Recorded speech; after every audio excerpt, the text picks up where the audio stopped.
The National Broadcasting Company presents Joel McCrea in Tales of the Texas Rangers. From Hollywood, another authentic reenactment of a case transcribed from the files of the Texas Rangers.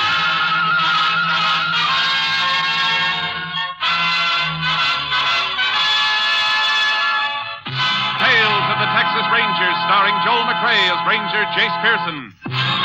Texas, more than 260,000 square miles, and 50 men who make up the most famous and oldest law enforcement body in North America.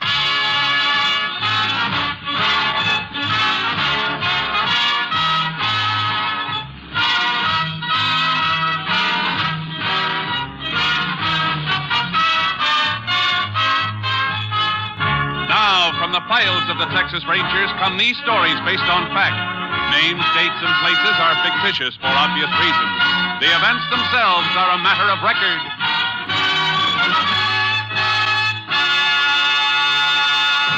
Case for tonight, Fugitive's Trail.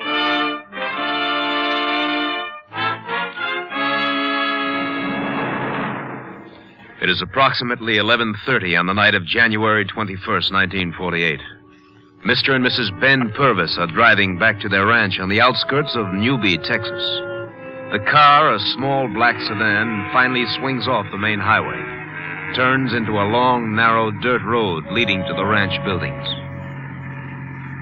Looks like we got company, Ben. There's a car parked in front of the house. Yeah. Probably one of Arlene's boyfriends.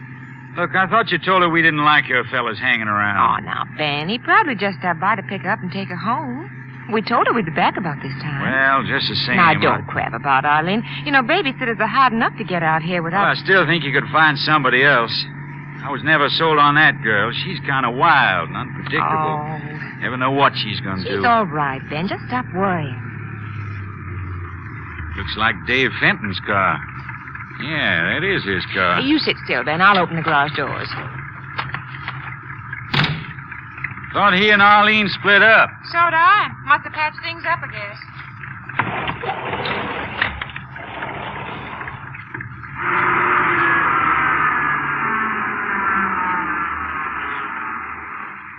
You got the plants Mrs. Sutton gave you? Right here. What sort of flowers they gonna be? Yellow. Miss Sutton told me the name, but I forgot. I think they look real nice alongside the house, they don't you? Yeah, I guess so. You know, Ben, I'm kind of glad we went over to see Miss Sutton tonight. Yeah, she's a real nice old lady. Sure held up fine at the funeral this afternoon. It's going to be hard on her for a while, though, poor thing. After all, she and Mr. Sutton were married almost 40 years. Now he's gone. Yeah. Well, Doc warned him to slow down after that last attack he had. But no, he wouldn't hear of it. Uh-oh, it sounds like our youngun's acting up. Well, you shouldn't be crying now if Arlene gave him his 10 o'clock bottle. He'd just like her to forget.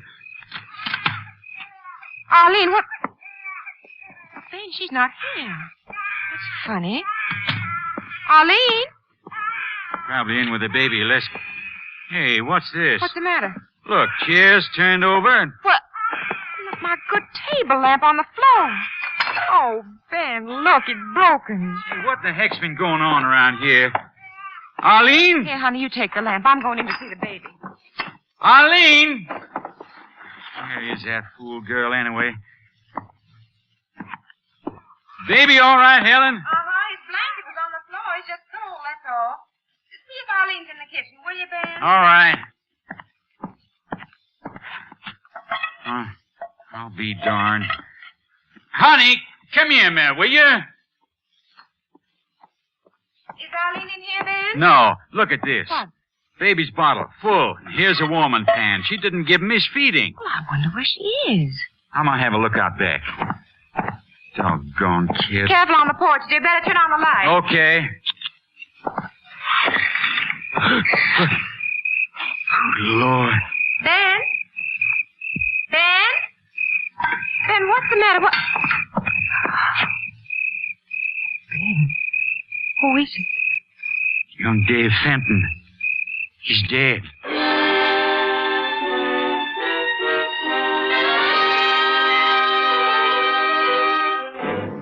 On discovering the body of Dave Fenton, Ben Purvis immediately called the sheriff's office.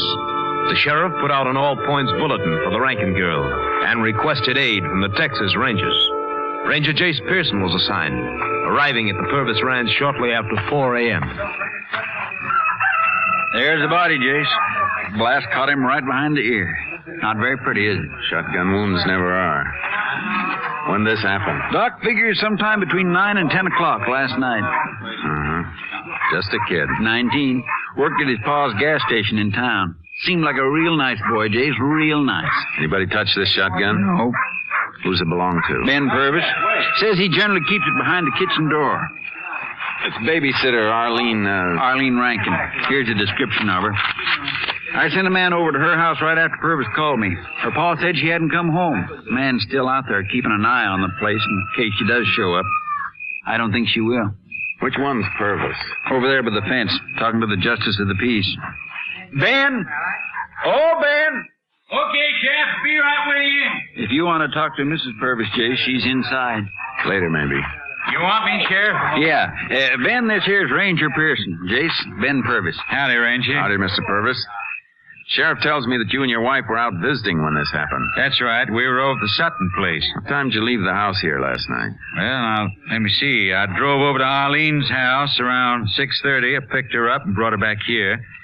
Then the wife and I left. I guess that was around 7. You know if she was expecting this Fenton boy to drop in on her? No, I don't. Had he ever come around here before? Oh, sure, lots of times. He dropped by to take her home. Only he stopped coming around a couple of months ago. Why was that? Well, near as I can figure, she and Fenton must have had a falling out of some sort. Maybe she got tired of him. She had a lot of boyfriends, new ones, every time you turn around. I see. Who's the latest, do you know? No, it's pretty hard to keep up with her. A couple of weeks or so ago, it was Lenny Hayes. Or was he supposed to come by last night? I wouldn't know that, Ranger. You usually take her home? That's right, whenever there's no fella here to pick her up. You know, Jace, I figure that Fenton here got sore because she threw him over. They had a fight. She killed him and beat him. Yeah, it could have happened that way. And it could have been the reason why she didn't take Fenton's car. She'd been spotted too easy. That girl. Ain't surprised she'd pull a stunt like this at all. Not this gun of yours, Mr. Purvis. You always keep it loaded? Yes, sir, and it's usually sitting behind the kitchen door. Did Arlene know it was there? I don't see how she could have missed noticing it, Ranger. I want to take this gun with me, Mr. Purvis. Have the lab men check the fingerprints. Oh, sure, go ahead. All right, Sheriff. I guess the JP can take charge of the body now. Let's get moving. Anybody in mind you want to see? Yeah. Some of Arlene's friends. We'll start with the boy she's been going with lately, this Lenny Hayes. He lives over the drugstore. Oh, but let's see. It's after 5 now, Jace. He's probably on his way to work.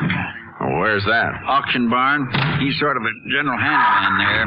Tagging cattle, herding them around the place. All right. Let's look him up.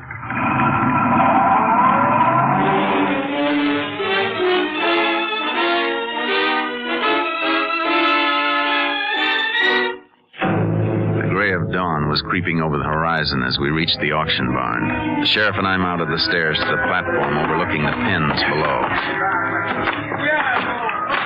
See Lenny Hayes anywhere, Sheriff? Yeah, there he is, down there, coming along the runway. Lenny! Oh, Lenny! Yeah? Want to talk to you. Come on, Jay.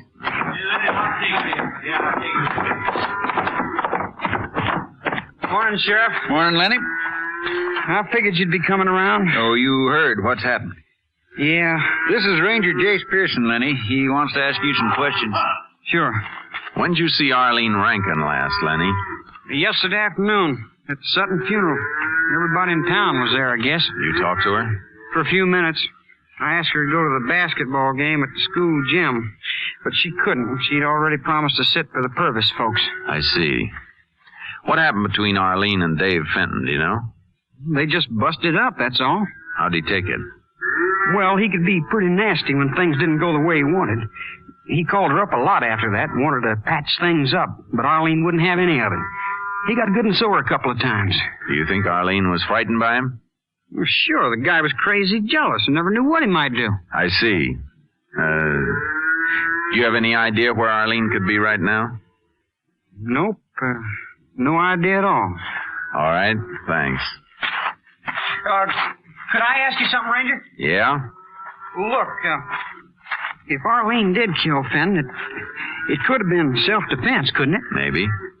Suppose he come out there looking for trouble. Couldn't she have picked up the gun to scare him away, not meaning to pull the trigger? And the gun went off accidentally. Is that what you're driving at, Lenny? Sure, why not? Well, in that case, you shouldn't have run away. Well, yeah, that was a crazy thing to do, I guess. But look, if she was to give herself up now, and if she could prove it was self-defense, an accident... Go on.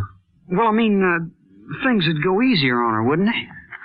Has Arlene been in touch with you, Lenny? Has she? Listen, Ranger, I don't want to get in any trouble, but... You won't if you tell the truth. Well, this thing is getting me down. I want to get it off my mind. If I told you where she is, would you give her a break? I'm not a judge. Where is she? She phoned me last night from Covington, from the bus depot. Covington, huh? Yeah, she said she was in trouble. Wouldn't tell me what it was. She said she needed money, and, well, I didn't have any. Not even enough to buy gas to drive over there. What'd you tell her? I told her I'd see if I could raise some, but, well, she hung up on me. What time did she make this phone call? Around midnight, a few minutes before.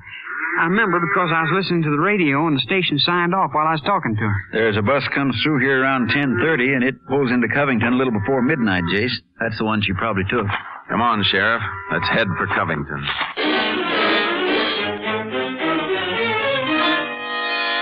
We spent the major part of the day combing the town at Covington. There wasn't a single trace of Arlene Rankin. Late that afternoon, the sheriff and I wound up at the bus depot. Got to talking to the woman behind the lunch counter. Well, let me see now. Girl about so high and blonde hair. Come in on a late bus, you say? Uh-huh. Let me see. Youngster, was she? 17. Say, that wouldn't be the Rankin girl, Ranger. That's right. Heard about her on the radio this morning. Say, you mean she's here in Covington? We believe she was here last night. Land sakes, imagine that. Well, have you seen a girl answering her description, ma'am? Well, no. Wait a minute. Say, there was a girl, just like your description. You sure, ma'am? Mm-hmm. Last night, by closing time. I was throwing out the coffee when she come up and asked me for a glass of water. A girl about so high, real attractive. She act nervous or upset? She sure did. Oh, and say, she asked me where the Lowry place was at. That's Ned Lowry owns a hardware store. Ned Lowry. That's right. Him and his wife live down the street, 3 blocks. Big White House on the corner. Want me to show you? No, thanks. We'll find it, ma'am.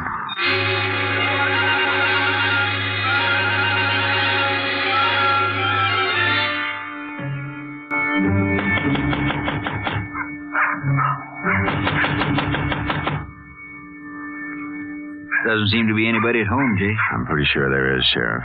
I heard someone moving inside. Hey, you're right, Jace. There is somebody in there. I just saw the window curtains move. Reckon I ought to slip around back. Hold it. Yeah? Oh, Ranger, what is it? Afternoon, miss. We begin to think there wasn't anyone at home. Sorry if I kept you. I was taking a nap. I wasn't sure if I heard someone at the door or not. We're looking for a girl named Arlene Rankin. Arlene Rankin? Well, there's no one here by that name. Is that so? This is a Lowry residence. We know that, miss. Well, there are only 3 of us living here. My sister, her husband, and myself. You don't know Arlene Rankin? No. Should I? Here's her picture, miss. Ever see her before? See. No, I never saw her before. Your sister and her husband at home? No, I'm alone. Mind if we come in? Well, no, but... We just want to look around. Sounds like it's in this room, Jace. There's no one in there. It's just... We'll have a look anyway, miss. Window shutter, Jace. Wind's banging it against the house. It's broken. Kept me awake half the night. Look, if you tell me what this is all about... That suitcase over there on the chair, miss. Who does it belong to? Well, that's mine. Yours, eh? Baggage tag here says Continental Trailways, Jace. That's how I got here, by bus. What's that, miss? I arrived last night, just here visiting my sister. What time did your bus get in last night? Oh, it was around midnight. You talked to anyone at the depot? No, I don't think I did. Are you sure? Oh, wait, I did ask the woman at the lunch counter how to get here. I see. That lady back at the lunch counter sure has an imagination, Jace. Tell me, miss, did any other girl get off the bus when you did last night? No other girl. You positive? Yes, I think so. What do you make of that, Jace? Take a look at this photograph again, miss. You recall seeing this girl among the passengers? Well? No, I don't remember seeing her. Of course, the bus was crowded, and I really didn't pay much attention to the others on board. I see. Look, would you mind telling me what this is all about? No cause for you to worry, miss. Sorry we bothered you. Come on, Sheriff.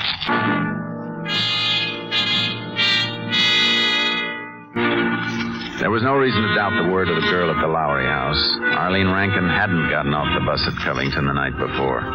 The sheriff and I drove back to his office in Newby, and we had another talk with Lenny Hayes. But it's the truth, I tell you. Arlene did call me. She's not in Covington, Lenny. We're pretty sure of that. Well, maybe she went on. Don't see how she could have done that. All roads been blocked. You've been lying, haven't you, Lenny? No. You could have made up that story about the phone call from Covington just to throw us off the trail. No, I didn't. You gotta believe me. We're willing to lay odds you never received a phone call, Lenny. That Arlene wasn't even on that bus last night. She must have been. I'll get it, Jason. Sheriff's office. Yep, just a minute. Company B in Dallas calling you, Jason. Thanks, Sheriff. Hello. Yeah? You know, Lenny, you can save us a lot of trouble. What's that? What do you mean? Stop trying to cover up for Arlene. I'm not. You're Yeah, trying thanks. to protect her by sending us on a wild goose chase. That's not true. Now, listen, Lenny, there's no sense Hold in it, you... Sheriff. Hmm? Looks like maybe we owe Lenny here an apology. Oh? That bus we figured Arlene wasn't on was being vacuumed in Dallas this afternoon, and a purse was found behind one of the seat cushions. Her purse? What about it? Belonged to Arlene Rankin.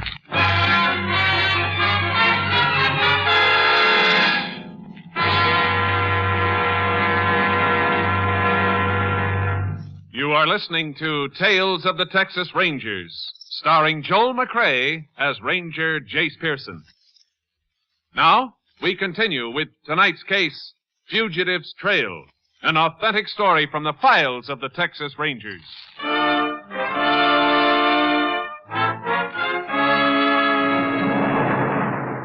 Finding Arlene Rankin's purse on that bus indicated we'd been wrong about Lenny Hayes. Yet the girl we'd talked to in Covington had been positive that Arlene hadn't gotten off the bus there the night before. I put in a call to the Continental Trailways Company and found out that the driver of the bus was due back in Newby in an hour. We were waiting at the bus station when he came in. Nope, I don't think I can help you, Ranger. You know what the Rankin girl looks like? Yeah, saw a picture of her in the Dallas paper this afternoon. You don't remember seeing her get off the bus anywhere along the line? Nope. Do you remember seeing her get on the bus here in Newby? Look, I picked up quite a load here last night. A lot of high school kids, Ranger. Maybe this Rankin gal was one of them. Maybe she wasn't. Didn't pay much attention. I just wanted to get rolling. In a hurry, were you? I was running behind schedule.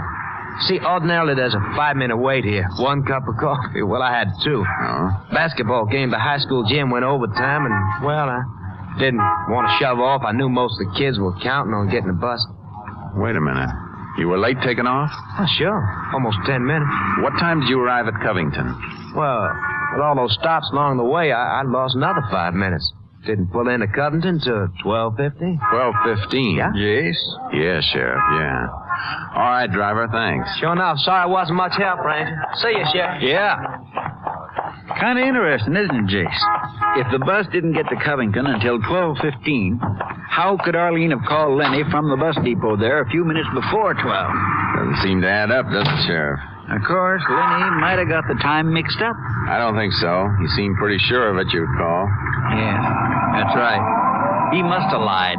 We'll know about that for sure once we talk to the telephone company over at Covington.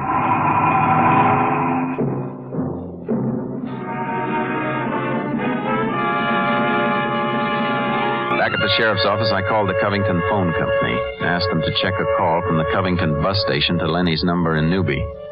There was no record of any such call. The sheriff sent one of his deputies out to bring Lenny in, and we waited. Well, and it's just like we figured, Jace. The girl wasn't on the bus at all. Only how do you account for the purse? It was found on the bus. A plan, Sheriff.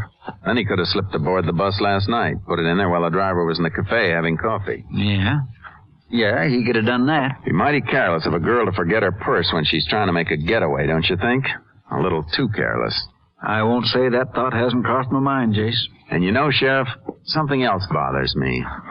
It seems like Lenny went to an awful lot of trouble trying to cover up for the girl. Well, any kid who's as crazy about a girl as he is about I know, Arlene. but if he was really trying to shield her, he'd have done a lot better by keeping his mouth shut. He's been real cooperative. He's been working at it a little too hard. What are you driving at, Jason? Just a hunch, Sheriff. But if I can force Lenny into making a move, it might be in the wrong direction for him, but in the right direction for us. Yeah, hold it, Jason. Hello? Well, come on in, Lenny. Thanks, Charlie. Any news of Arlene? Not a sign of her yet. Well, Dallas is a pretty big place. The fact that her purse was found on the bus in Dallas doesn't necessarily mean she's there. She could have gotten off the bus anywhere along the line. Yeah, I guess so. Lenny, about this phone call you said you got.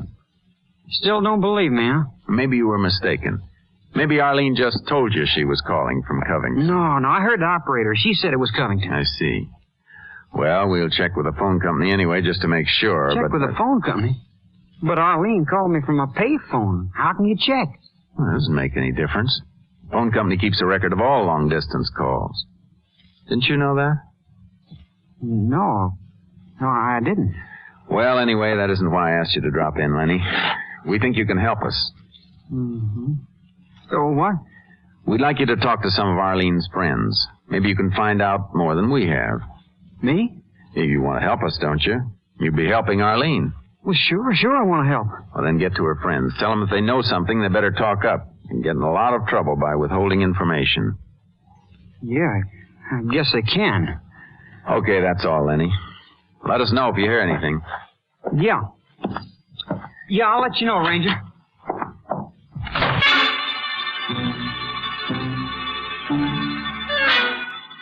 The sheriff and I waited a few moments after Lenny had left the office, and then we eased out into the street. We saw him get into his car halfway down the block and take off. In the darkness, we watched the taillight disappear toward the edge of town. We followed him. What's he up to, Jace? I don't know. That's the second time he's driven around the cemetery. Arlene wouldn't be hiding in there, would she? Look, he's turning onto the other highway now, heading south. Good. Maybe we can get a little closer, Jace. Lots more traffic on that road. He's speeding up. Suits me fine. At least we'll get to wherever we're going that much sooner.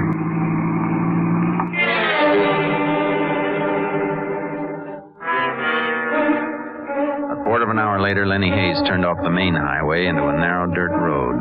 I switched off my headlights and followed. We spent another 15 minutes trailing him as he cruised up and down the back roads like he was searching for something. Then we wound up on the highway once more. When we reached the outskirts of Newby, he turned again, drove right into the cemetery, stopped. Any sign of him, Jace? There's his car parked up ahead. Easy now. Better stay here in the shadows. He might spot us in this moonlight. I'd sure like to know what the Samuel that kid's up to. Hold it. Yeah. There he is. Oh, where, Jace? Over there, near the fence. What's he doing? He's digging. Say, wait a minute. Look at the flowers over there, Jace. Pushed over to one side. That's Harry Sutton's grave. What's he doing digging around there? Freshly turned ground, Sheriff. If he's trying to hide something, he can do it quickly. Let's move up a little closer. Yeah. Here. This way around the hedge. Yeah. We'll move up behind his car.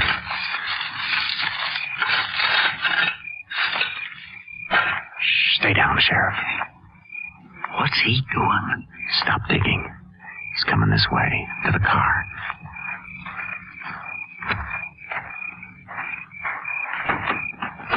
Now what?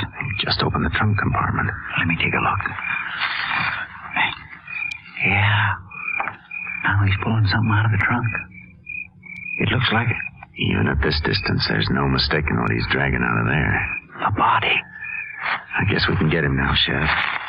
All right, Lenny. Stop where you are. Don't move. Huh? He's making a break for it, Jace. Let's go. This way, Jace. He's heading around back of the chapel. Hold it, Sheriff. Where the blazes did he go? I don't know. Listen, do you hear anything? Nope. Hey, wait a minute. I thought I saw something move over there behind that tombstone. Let's take a look. Wait. Circle around that way. If he is there, let's see if we can maneuver him in position so he'll make a break for his car. I'll be waiting for him. All right. Careful, though. He may have a gun. All right.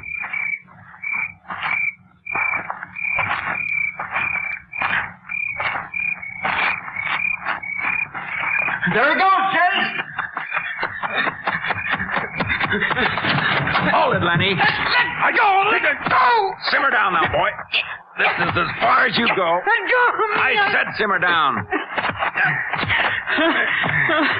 Okay, Ranger. You all right, Jace? Yeah.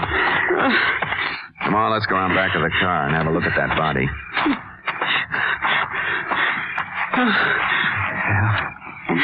It's Arlene Rankin, all right, Jason. How about it, Lenny? You feel like talking? Sure. Why not?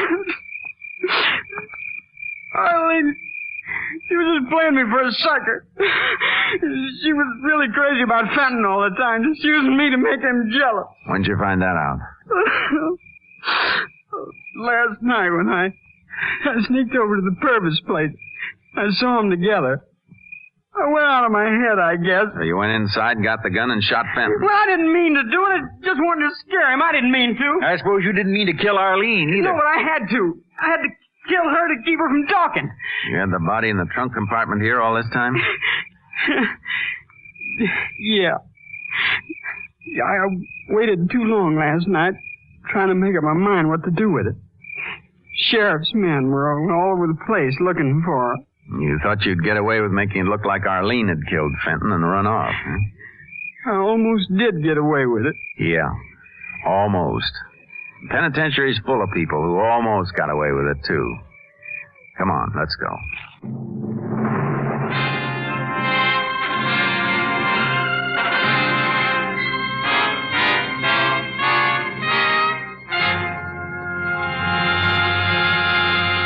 For the brutal murders of Dave Fenton and Arlene Rankin, Lenny Hayes was sentenced to Huntsville Penitentiary for the rest of his life.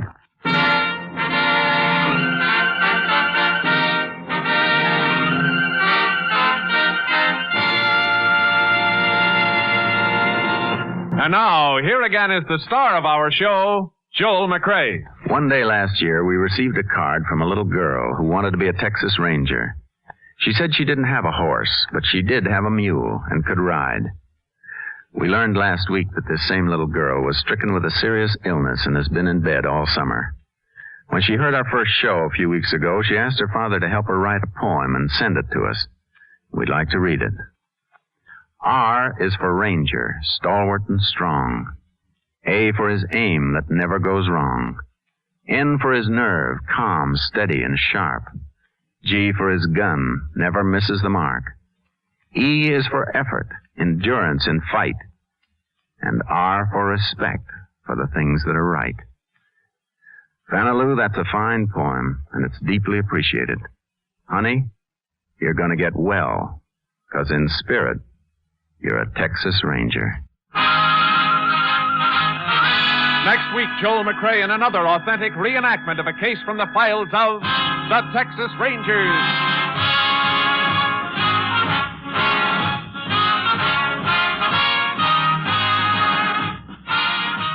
The cast included Tony Barrett, Lillian Bayef, Whitfield Connor, Parley Bear, Sam Edwards, and Marion Richmond. Technical advisor was Captain M.T. Lone Wolf Gonzalez of the Texas Rangers. This story was transcribed and adapted by Adrian Gendot, and the program was produced and directed by Stacy Keach. Hal Gibney speaking.